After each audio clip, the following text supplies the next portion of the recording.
আসসালামু আলাইকুম।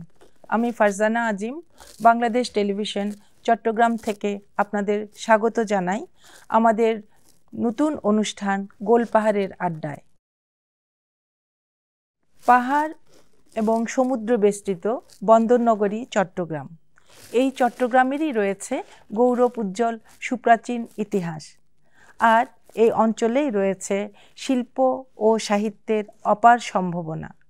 এই সম্ভাবনা যাদের ঘিরে প্রস্ফুটিত হয়েছেন তারাই আমাদের অগ্রগণ্য। এই অনুষ্ঠানের মধ্য দিয়ে আমরা সেই সব গুণী ব্যক্তিদের স্মরণ করি যারা শিল্প, সাহিত্য, সাংবাদিকতা এবং নাট্যচর্চায় রেখেছেন তাদের অমলিন ছাপ। আজ আমরা পরিচিত হব এমন দুইজন গুণী ব্যক্তির সাথে যাদের পথ আলাদা হলেও অভিমুখ এক, সমাজচর্চা ও সৃজনশীলতা। একজন জনাব শামসুল হক হায়দারি, যিনি নাট্যশিল্পীর সাথে জড়িত ছিলেন মঞ্চেও। বর্তমানে তিনি সাংবাদিক পেশার সাথে জড়িত আছেন, লেখালেখির সাথেও তিনি গভীরভাবে যুক্ত। অন্যজন অনন্য বড়ুয়া, তিনি নৃত্যশিল্পী, প্রশিক্ষক এবং কোরিওগ্রাফার, যিনি দেশের ভেতরে এবং বাইরে নৃত্যশিল্পীর একজন প্রতিনিধি হয়ে উঠেছেন। স্বাগত জানাই আপনাদের দুজনকেই এই অনুষ্ঠানে উপস্থিত থেকে আমাদের সমৃদ্ধ করার জন্য। হায়দারি ভাই, আপনি এই নাটকে কিভাবে এলেন, কবে এলেন এবং কোন দলের সাথে ছিলেন? পেশা হিসেবে শুরু থেকেই যেটা গ্রহণ করেছি সেটা হচ্ছে যে সাংবাদিকতা। তো সাংবাদিকতার পাশাপাশি আমি একটু লেখালেখি করতাম, একটা ঝোঁক ছিল। তো লেখালেখি করতে গিয়ে বিভিন্ন মাধ্যমে আমি লিখেছি। তো এখানে গল্প, উপন্যাস, ছড়া, কবিতা, এই পাশাপাশি আমি নাটকও লিখতাম। স্বাধীনতার পর আপনি জানেন যে আমাদের 1973 সাল থেকে চট্টগ্রামে গ্রুপ থিয়েটার চর্চাটা শুরু হয়। তো এই চর্চাটা আমাকে খুব উদ্বুদ্ধ করে যে একটা স্বাধীনতার সুফল হিসেবে এটাকে আমরা বিবেচনা করি। তো একটা পর্যায়ে আমার সাংবাদিকতা পেশা হিসেবে থাকলেও পাশাপাশি আমি শখ হিসেবে নাটকের সাথে যুক্ত হই 1974 সালের শেষের দিকে। তো তখন আমরা একটা দল গঠন করি যে ধ্রুপদী নাট্য সম্প্রদায়। সেই ধ্রুপদী নাট্য সম্প্রদায়টা করতে গিয়ে যে আমরা যারা ছেলেমেয়েরা ছিল, তখন আমাদের দেশে নাট্যকারের সংখ্যা খুবই সীমিত ছিল। তা আমরা বেশিরভাগ ক্ষেত্রে বাইরের নাটকগুলোকে আমরা রূপান্তর করে বা অন্যান্য করে ভাষান্তর করে আমরা মঞ্চস্থ করতাম। তো ছেলেপেলেরা আমাকে বারবার অনুরোধ করতো, তুমি মাঝে মাঝে লেখালেখি করো, যে দলের জন্য নাটক লেখো। সেই থেকে নাটক লেখা এবং সেই থেকে দলের সাথে জড়িত থাকা। তো টানা আমি প্রায় আমার পেশার পাশাপাশি এই শখের জায়গাটা, নাট্যচর্চার বিষয়টা, এই দলটা গঠন করে আমি প্রায় 10 বছর মঞ্চে আমি খুব সক্রিয় ছিলাম। কিন্তু এরপর আর সরাসরি সক্রিয় থাকতে পারিনি। না পারার অনেকগুলো কারণ আছে। আসলে আমাদের এখানে তো নাটক আর পেশা হিসেবে নেওয়া যায় না, মূল একটা পেশা থাকতে হয়। আপনি জানেন সাংবাদিকতা পেশা এটা এমন একটা, এটা কোনো রুটিন ভাঙা কোনো কাজ না। ফলে এই কাজে দায়িত্ব যত আমার বাড়ছে, তা আমার শখের জায়গাটা তত সংকুচিত হয়ে এসছে। ফলে এখন ধরতে গেলে এক প্রকার খোঁজখবর রাখি, নাটক দেখি, কিন্তু সরাসরি নিজে আর সম্পৃক্ত নেই। সাংবাদিকতা আর নাট্যচর্চা দুইটা কিন্তু সম্পূর্ণ আলাদা। তো আপনি এই এক জায়গা থেকে আরেক জায়গায় এসে কাজ করতে কিংবা একটা সেক্টর থেকে আরেকটা সেক্টরে এসেছেন, এখানে আপনার এই জার্নিটাতে আপনার মানে অভিজ্ঞতাটা আমরা জানতে চাচ্ছি। বিষয়টা আসলে খুব একটা ব্যতিক্রমী পেশা না। একটা হচ্ছে যে পেশা, সেটাও কিন্তু সাংবাদিকতাও কিন্তু এক ধরনের সৃজনশীল একটা কাজ। যে একজন আমি সংবাদ কোথায় আছে, বিভিন্ন শ্রেণী পেশার মানুষের সাথে আমাকে সংবাদের জন্য যোগাযোগ রাখতে হয় এবং সব কিছু মিলিয়ে যে সাংবাদিকতার যে কাজ, সে কাজের পাশাপাশি মঞ্চে কাজ করা কিংবা মঞ্চের সাথে সম্পৃক্ত থাকা, এটা কিন্তু খুব একটা জটিল ছিল না। কারণ দুটো জিনিস আমাদের এখানে চট্টগ্রামে, যেহেতু আমি ঢাকার বাইরে আমরা কাজ করি, তো আমাদের এখানে একটা পেশার পাশাপাশি আরেকটা কাজ করাই যায়। তো সেক্ষেত্রে অনেক ক্ষেত্রে মাঝে মধ্যে সমস্যা হয়নি এমন বলা যাবে না। তো সেই সমস্যাগুলোকে আমরা উত্তরণ করে নিজেদের পথ আমরা সৃষ্টি করে নিয়েছি, এতে কোনো সমস্যা হয়নি। অনন্যদা, এখন আমরা আপনার সাথে কথা বলতে চাই। আপনার নৃত্য চর্চাটা কবে থেকে শুরু হয়েছিল, কোথায়, এবং আপনার প্রথম নাচ শেখাটা কার কাছে? যেমন আমরা ছিলাম 4 ভাই ছিলাম। আমার বাবা ছিল একজন টিচার, শিক্ষক, এবং উনি পড়ালেখা ছাড়া তেমন কিছু বুঝতে চাইতেনই না। আর আমাদের ফ্যামিলি তেমন নাচ গান করার মতো তেমন কেউ ছিল না। তা মা আমাকে সাপোর্ট দিত যে আমি তখন টেলিভিশন এরকম প্রোগ্রাম হতো, দেখতাম।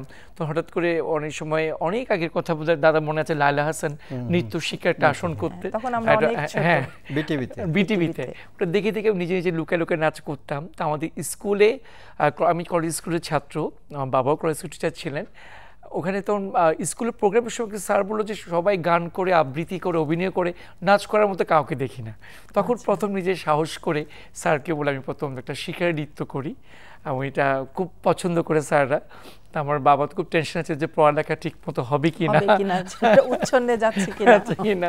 তো ওই স্যারটা বলতে না, ও করুক, ও যেহেতু ও নিশ্চয়ই করতে চায়, একটা আনকমন একটা সাবজেক্ট। আমাদের স্কুলে আসলে ছেলেদের নাচের মধ্যে মেয়েদের দেখা যায়, ছেলেদের দেখা যায় না। ওই সেই থেকে ছোটোবেলা থেকে নিজে নিজে করা।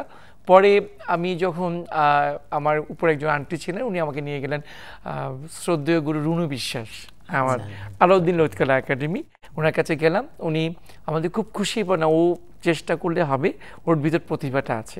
উনি এবং ওনার মেয়ে কৃষ্ণা বিশ্বাস, উনিও আমার টিচার, দুজনেই প্রথম ওনাদের কাছে আমার তালিম শুরু হয়ে যায় আর কি। আপনি তো নৃত্য প্রশিক্ষণও দিয়ে থাকেন, এখনো কি দিচ্ছেন? অবশ্যই, আমরা তো নৃত্য প্রশিক্ষণ আমি নিজে শিখছি এবং দিচ্ছি, দুটো আমরা কিন্তু একসঙ্গে করছি। আমি মূলত জেলা শিল্পকলা একাডেমিতে আছি চট্টগ্রামের 2015 থেকে। এর আগে আমি দীর্ঘদিন ছিলাম বাংলাদেশ শিশু একাডেমিতে, এবং উনি যুক্ত হয়েছিলাম 1994 সাল থেকে আমি ছিলাম। 2015তেই আমি শিল্পকলায় যুক্ত হই, এবং এর পাশাপাশি আমি আপনার হালিশহর ক্যান্টনমেন্ট গার্নার্স ইংলিশ স্কুলেও আছি, এবং হালিশহর ক্যান্টনমেন্ট পাবলিক কলেজেও মাঝে মাঝে আমি কোরিওগ্রাফি কাজটা করি। আর আমার নিজে একটা প্রতিষ্ঠান আছে, তখন 95 থেকে শুরু করি, প্রাপন একাডেমি। এই শিল্পকলা আর শিশু একাডেমিতে কাজ করতে গিয়ে আপনার কি এমন কোনো অভিজ্ঞতা যেটা এখনো আপনার মনে আছে? শিশু একাডেমিতে যখন যেতাম, শিশুদের সঙ্গে যে কাজ করা, শিশুরা বিভিন্ন, অনেক শিশুরা কাজ করতে তাদের সাইকোলজি তো এক এক রকম থাকে, তাদের মনটা জয় করা, তাদেরকে বিশেষ করে নাচটা হচ্ছে একটু শারীরিক পরিশ্রমের ব্যাপার, সব কিছু শারীরিক পরিশ্রমটা আছে, নাচটার মধ্যে একটু বেশি, তার সঙ্গে তাল লয় মুদ্রা যে ব্যবহার, তাদেরকে এইকে মোটিভেশন করাটা, তাদেরকে একটু আনন্দ দিয়ে তাদেরকে এই টিচিংয়েতে নিয়ে আসা, সেটা একটা আমার একটা বড় একটা অভিজ্ঞতা। সেই শিশু একাডেমি কিন্তু আমাকে কীভাবে নাচের প্রশিক্ষণ দিতে হয়, কী করে বাচ্চাদেরকে তৈরি করতে হয়, প্রোগ্রাম উপযুক্ত করতে হয়, সেটা কিন্তু আমার শিশু একাডেমি থেকেই আমার গবেষণা যাত্রা শুরু। এরপর আমি শিল্পকলায় আসি। আমাদের শিল্পকলায় ছিলেন আমাদের তখন ডিরেক্টর মুসলিম উদ্দিন শিকদার, লিটন ভাই। তিনিও খুব অ্যাক্টিভ একজন মানুষ, এবং উনি একজন একটা নাট্য নির্দেশক।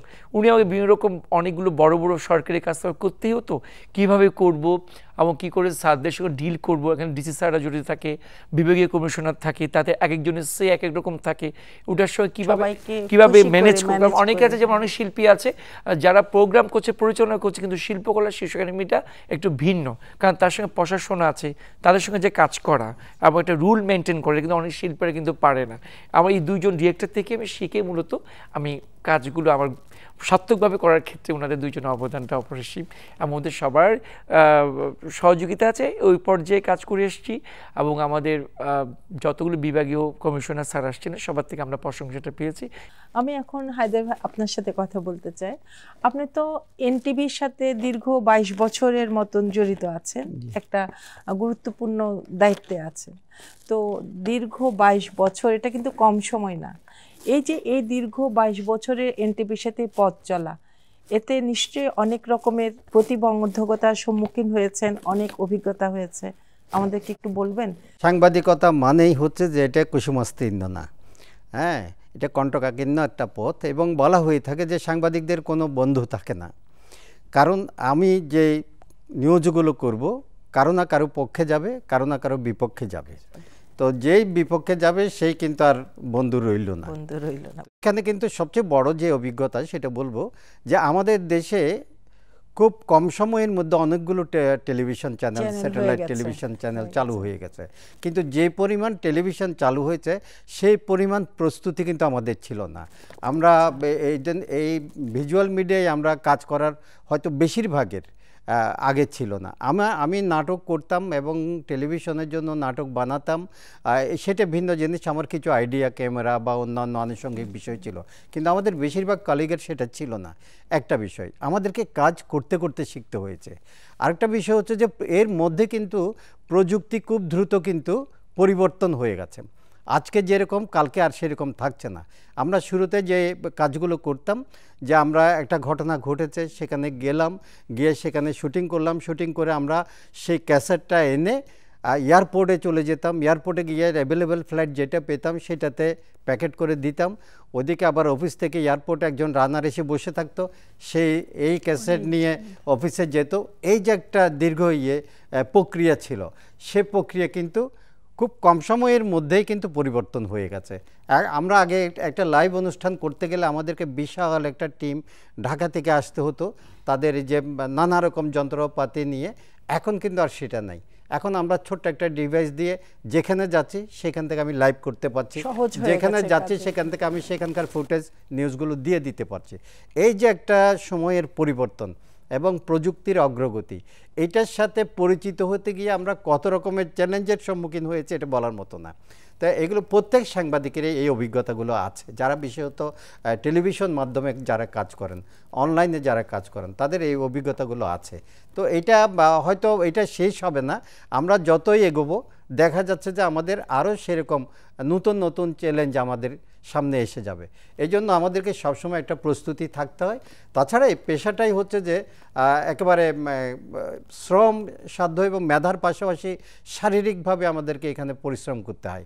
কারণ আমি যদি পত্রিকায় চাকরি করি, সেক্ষেত্রে আমি যখন টেবিলে বসলাম, টেলিফোন করলাম, খবরটা নিলাম, তথ্যগুলো নিলাম, লিখলাম, দিয়ে দিলাম।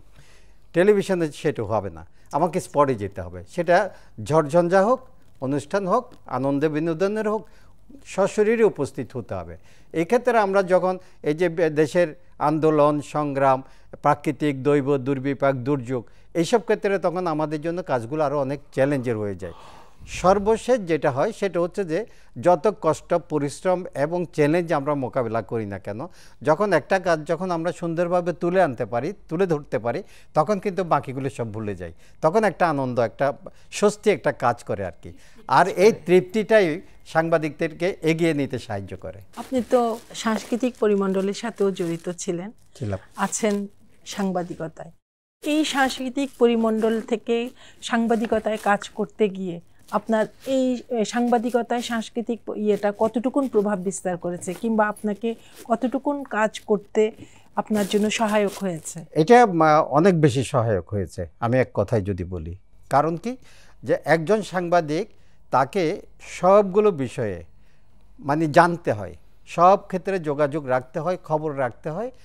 মনে করেন চট্টগ্রামের মধ্যে বিভিন্ন অনন্যর একটা দল আছে, সে অনন্য কি কাজ করে, তার দলের ছেলে মেয়েদের কাজ কি, সেটা আমাকে খোঁজখবর যেমন রাখতে হয়। চট্টগ্রামে কয়টি নাট্যদল আছে, চট্টগ্রামে প্রায় 30টির কাছাকাছি নাট্যদল, গ্রুপ থিয়েটার আমরা যাদেরকে বলি, প্রায় 2000 ছেলে মেয়ে এসবের সাথে প্রত্যক্ষ পরোক্ষভাবে জড়িত আছে।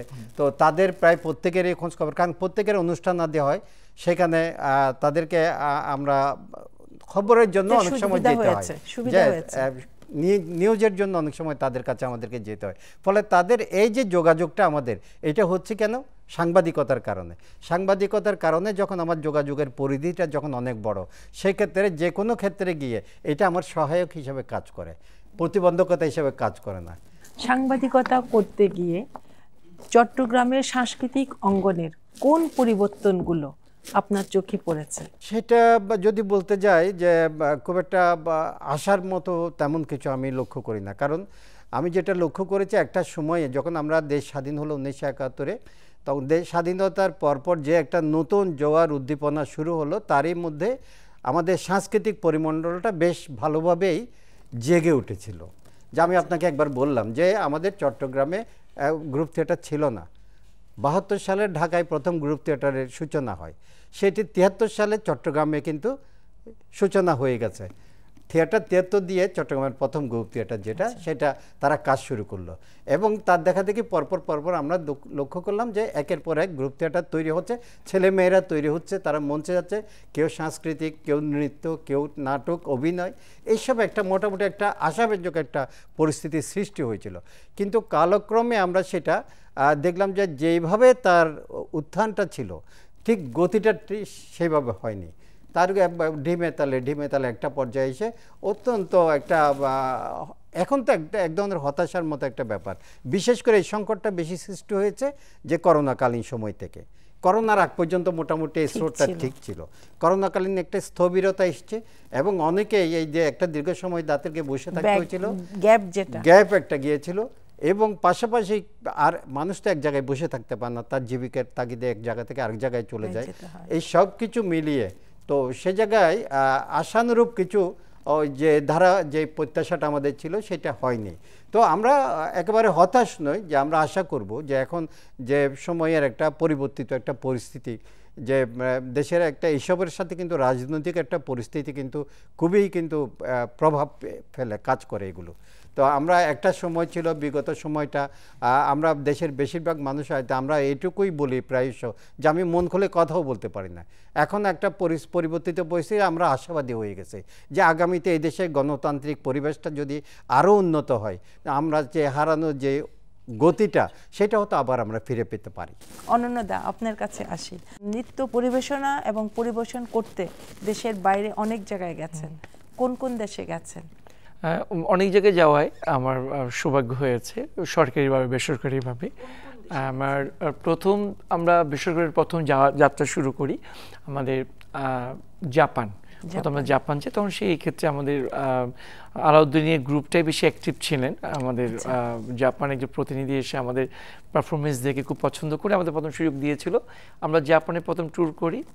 জাপানের পর তারপর পর্যায়ক্রমে আমি আমার টিম, এরপর আমি আমার গ্রুপ নিয়ে আমি যাই সুইজারল্যান্ড।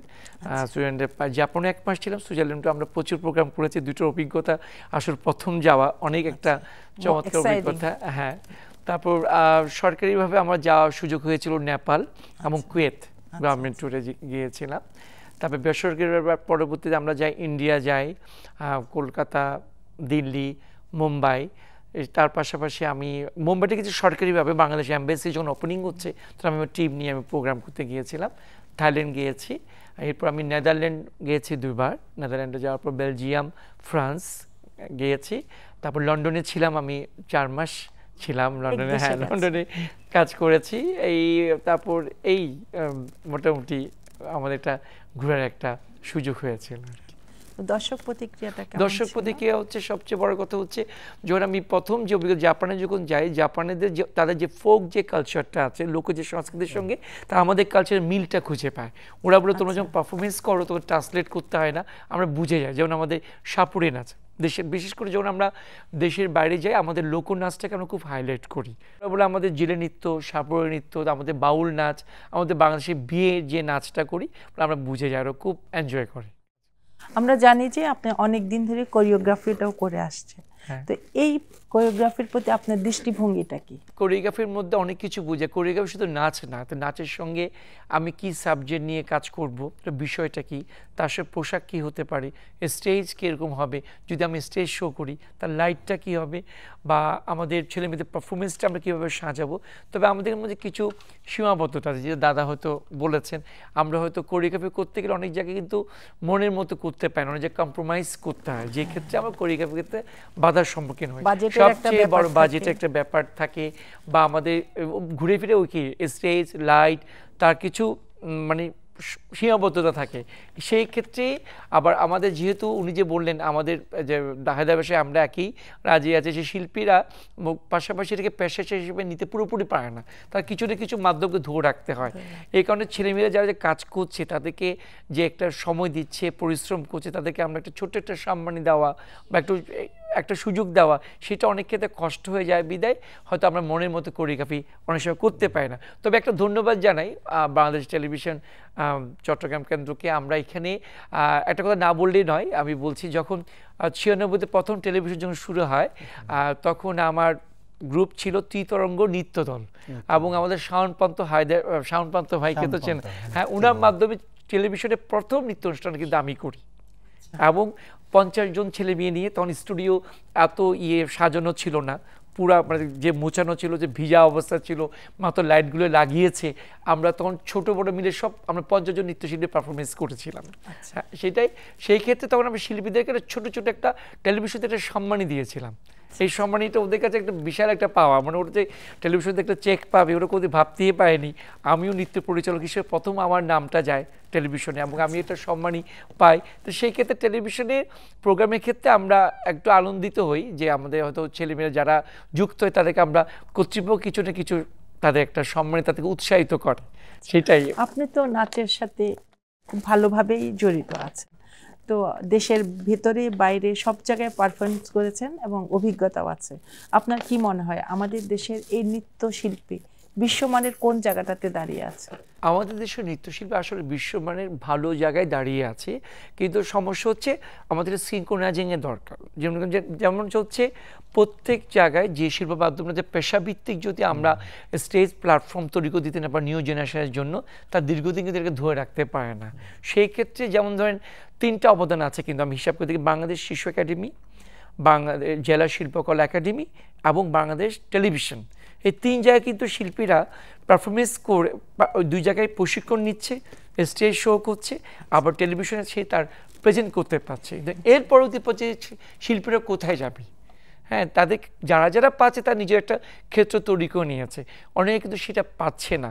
যেমন ইন্টারন্যাশনাল মানে অনেক বড় বড় ডান্স ফেস্টিভ্যালগুলো হয়, কিন্তু আমাদের পক্ষে ওখানে যাওয়াটা সম্ভব হয় না। তো লিমিটেড কিছু শিল্পী যায়। যেমন এটা যদি আমাদের বিশেষ করে কালচার মিনিস্ট্রি এবং আমাদের যে তথ্য মন্ত্রণালয় যেগুলো আছে, তারা যদি উদ্যোগটা যদি একটু ব্যাপক আকারে নেয়, এটা একটা খরচের ব্যাপারও আছে, যে শিল্পীরা বিভিন্ন রকম বড় বড় ডান্স ফেস্টিভ্যালে বাংলাদেশের গ্রুপ থেকে সুযোগ পাবে। কিন্তু এই ক্ষেত্রে একটা ব্যাপার আছে, অনেকে তো আমাদের একটা অভিযোগ করি, আমাদের বেশিরভাগ কিন্তু কালচার ঢাকা কেন্দ্রিক হয়ে গেছে, মানে ঢাকা কিছু হলেই ন্যাশনাল কোনো প্রোগ্রাম হলে ঢাকা। অথচ আমাদের বাংলাদেশের প্রতিটা বিভাগে কিন্তু প্রত্যেকে মানসম্মত শিল্পী আছে, সবাই কিন্তু স্ট্রাগল করে কাজগুলো কিন্তু করছে।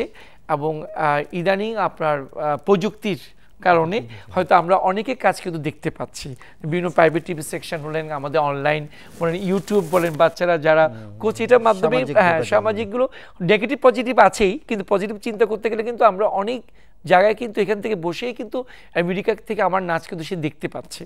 হ্যাঁ, সেই ক্ষেত্রে আমাদের যদি এটা যদি একটা প্রাতিষ্ঠানিকভাবে আরও একটু সিনক্রোনাইজিং করা, আমাদের প্রফেশনালভাবে তাদেরকে সহযোগিতা করা, এবং ইন্টারন্যাশনাল মানে যে সব ডান্স ফেস্টিভ্যালগুলো হয় সেই ক্ষেত্রে আমাদের গ্রুপ যে বিভিন্ন বিভাগ থেকে যাওয়ার, প্রতিটা বিভাগে যে লোকজ ঐতিহ্যগুলো আছে সেটাকে হাইলাইট করে যাওয়াটা, এবং সেখান থেকে তাদের বড় বড় গ্রুপকে আমাদের এখানে ইনভাইট করা, তাদের সঙ্গে একসঙ্গে নৃত্য কর্মশালা যে নেটওয়ার্কিং করা, তাহলে হবে কি আমাদের শিল্পীরা সমান তালে কিন্তু বাইরে কিন্তু কাজ করতে পারবে। আচ্ছা হায়দার ভাই, আপনি তো চট্টগ্রামের মানুষ, চট্টগ্রামের শিল্প সংস্কৃতিকে নিয়ে আপনার চিন্তা ভাবনা কি? আমরা যেভাবে কাজ শুরু করেছিলাম, আমাদের সামনে কিন্তু তেমন কোনো সুযোগ আগে থেকে তৈরি ছিল না। এখন আপনি সাংবাদিকতা বলেন কিংবা সাংস্কৃতিক কর্মকাণ্ড বলেন, এগুলোর জন্য বিস্তৃত কিন্তু সুযোগ সৃষ্টি হয়ে গেছে। এইসব ক্ষেত্রে যারা আসতে চাবে, নতুন প্রজন্মের যারা, তাদেরকে মোটামুটিভাবে ক্ষেত্রটা তৈরি আছে। তাদের যেটা লক্ষ্য রাখতে হবে সেটা হচ্ছে যে এই সম্পর্কে তাদের আগে জ্ঞান অর্জন করতে হবে। যেমন মনে করেন সাংবাদিকতা যদি আপনি করতে চান, সাংবাদিকতার জন্য এখন কিন্তু লেখাপড়ার সুযোগ আছে বিভিন্ন ইউনিভার্সিটিতে, বিভিন্ন প্রাইভেট ইয়েতে, যে তাকে প্রশিক্ষিত হয়ে আসার একটা সুযোগ সৃষ্টি হয়েছে। পাশাপাশি অনন্য যেটা বললেন যে সাংস্কৃতিক ক্ষেত্রে যারা আসবে তাদের জন্য যেমন শিল্পকলা একাডেমি বা এই ধরনের প্রতিষ্ঠানগুলো থেকে তাদেরকে শুরু করে নিজেদেরকে প্রস্তুত করে নিতে হবে। অর্থাৎ একজন আগামী প্রজন্মের জন্য যারা কাজ করবেন, তারা যে ক্ষেত্রে কাজ করতে চাইবেন সেই ক্ষেত্রের জন্য তাকে ওই বিষয়ের উপর নিজেকে প্রস্তুত করে আসতে হবে। আজকে যারা স্টেজে উঠে খুব সহজে নাচছে, তাদের উদ্দেশ্যে আপনি কি বলবেন, যারা জানেই না যে এক সময় এই ক্ষেত্রটা কত কঠিন ছিল? মনে রাখতে হবে সাংবাদিকতা বলেন, নাচ বলেন, গান বলেন, আবৃত্তি বলেন, আপনি যে উপস্থাপনা বলছেন, সব কিছু গুরুমুখী বিদ্যা। আপনাকে গুরুর কাছে যেতেই হবে, একজনের গুরু বিনা তাকে শিখতে হবে, প্রতিষ্ঠান হোক আর গুরুই হোক। আমি তাদের প্রতি অনুরোধ থাকবে, তোমরা অবশ্যই কাজ করবে, আমাদের প্রতি তোমরাই তো এই জায়গায় আসবে, সেই ক্ষেত্রে তোমরা আগে সঠিকভাবে শিখবে। প্রথমত হচ্ছে আমি বিশ্বের কালচারটা গ্রহণ করব, কিন্তু নিজের দেশের সংস্কৃতি বাদ দিয়ে নয়। হ্যাঁ, তা এটাকে রিচ করে জেনে শুনে শিখে তারপর আমি অবশ্যই কাজ করব। আর নিউ জেনারেশন আমি আজকাল যেটা দেখলাম, অনেকে আছে স্বল্প সময়ে কীভাবে অর্থ উপার্জন করা যায় তার খুব অস্থির থাকে। আমরা সেই সময়ে ফ্রি অনেক কাজ করেছি, টিচারের পিছনে বসে থেকে জানার জন্য।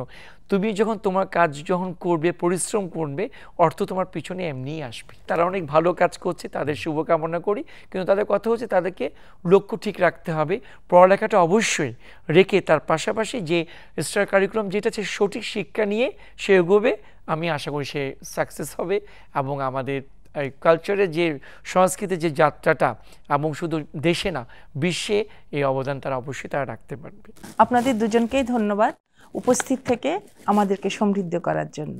সুপ্রিয় দর্শক মণ্ডলী, আপনাদের সবাইকে শুভেচ্ছা জানিয়ে আমাদের অনুষ্ঠান আজকে এখানেই শেষ করছি। আল্লাহ হাফেজ।